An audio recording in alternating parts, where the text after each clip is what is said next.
নামাজের পরে মা বাবার জন্য দোয়া করবেন, বেঁচে থাকুক আর মরে যাক, দোয়া করবেনই, মনে থাকবে। রব্বির হামহুমা কামা রাব্বায়ানি সগীরা। আবার পড়েন রব্বির হামহুমা কামা রাব্বায়ানি সগীরা। আল্লাহ পাক মায়ের মর্যাদা এত বাড়াইছেন, সাহাবী প্রশ্ন করেছে ইয়া রাসূলুল্লাহ খেদমত করব কার?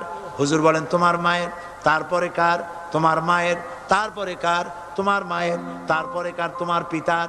বাপের চাইতে মায়ের মর্যাদা আল্লাহ 3 গুণ বাড়াইয়া দিলেন, 3 গুণ বৃদ্ধি করে দিলেন।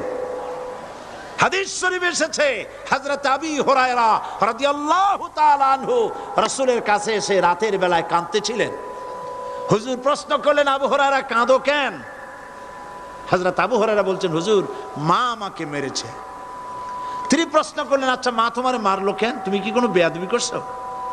তিনি বললেন না। তবে মারলো কেন?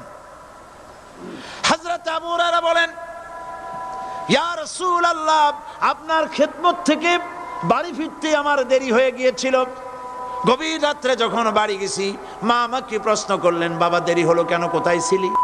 তাম পৃথিবীর মানুষ যেই কদম মোবারক চুমু দিতে পারলে ধন্য হয়ে যায়, সেই আখিরি জামানার পয়গম্বর নবী মুহাম্মদ রাসূলুল্লাহ সাল্লাল্লাহু আলাইহি সাল্লামের দরবার থেকে আসতে আমার দেরি হয়ে গেছে।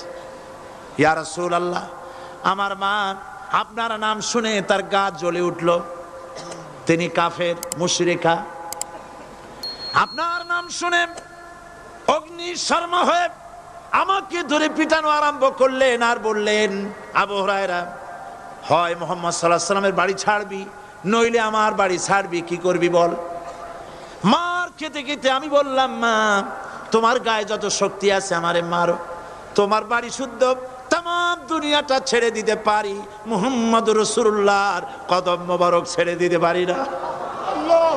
হুজুর আমার মা গলা ধাক্কা মেরে আমাকে বের করে দিয়েছেন।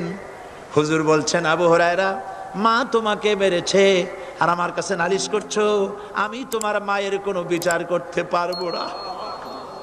সুবহানাল্লাহ, এত বড় পাওয়ারফুল নবী, শানওয়ালা, ইজ্জতওয়ালি, বরকতওয়ালি, এত বড় নবী বলছেন মা মেরেছে আমার করার কিচ্ছু নাই। সুবহানাল্লাহ, তোমার মা মুশরিকা হোক আর যাই হোক তোমার মা। সুবহানাল্লাহ বলেন। আমার বন্ধুগণ হযরত আবু হুরায়রা বলেন ইয়া